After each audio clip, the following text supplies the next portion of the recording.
dilihat orang. Dia kalau sholat qobliyah, sholat ba'diyah di masjid dilihat sama orang. Ini sholat yang tidak dilihat orang. Maksudnya orang lain ya, bukan anak istri gitu ya. Di sholat di rumah. Atau kalau kita mungkin sholatnya di ruang kantor, karena di ruang kantor kita cuma 2 orang atau cuma 4 orang. Daripada kita sholat di masjid, orang pada ngelihat begitu ya. Maka ketika sholat sunnah nggak dilihat sama orang, ta'dilu sholata ala a'yunin nas, itu ibaratnya sama seperti sholat dilihat sama orang khamsan wa ishrin, 25 sholat.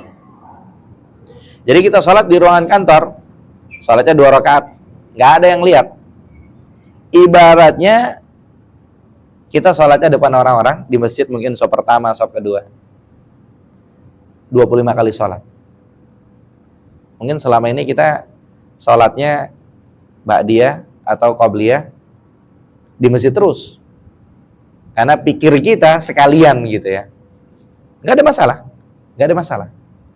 Cuman bedanya kita nggak dapat fadilah ini aja gitu. Nah, ketika kita mengetahui fadilah ini bisa kita praktekkan, sesekali kita perlu sholatnya di masjid, orang pada ngelihat kita, si fulan dia sholat qobliyah, sholat ba'diyah, biar nanti nggak ada komen, si fulan dia rajin kajian, kemudian dia Islamnya kuat, tapi kayaknya nggak pernah sholat sunnah qobliyah ba'diyah, biar nggak ada omongan begitu kan. Perlu juga kita untuk sholat di masjid qobliyah ba'diyah. Tapi perlu juga sesekali kita sholatnya di rumah, untuk kita dapat fadilah ini. Sesekali perlu kita sholatnya di ruangan kantor. Itu yang saya praktekkan juga. Setelah saya tahu ini, sesekali saya sholat ba'diyah zuhur misalnya di ruangan kantor, sesekali sholat ba'diyah zuhur di masjid sekalian gitu kan. Habis sholat ba'diyah baru cari makan siang. Yang jelas, ketika kita mengetahui kabar ini, motivasi buat kita untuk sesekali mengamalkan ini, mengamal itu. Dan semuanya tentunya ada hikmahnya ya. Ketika kita melakukan ini itu tentunya perlu pakai hikmah.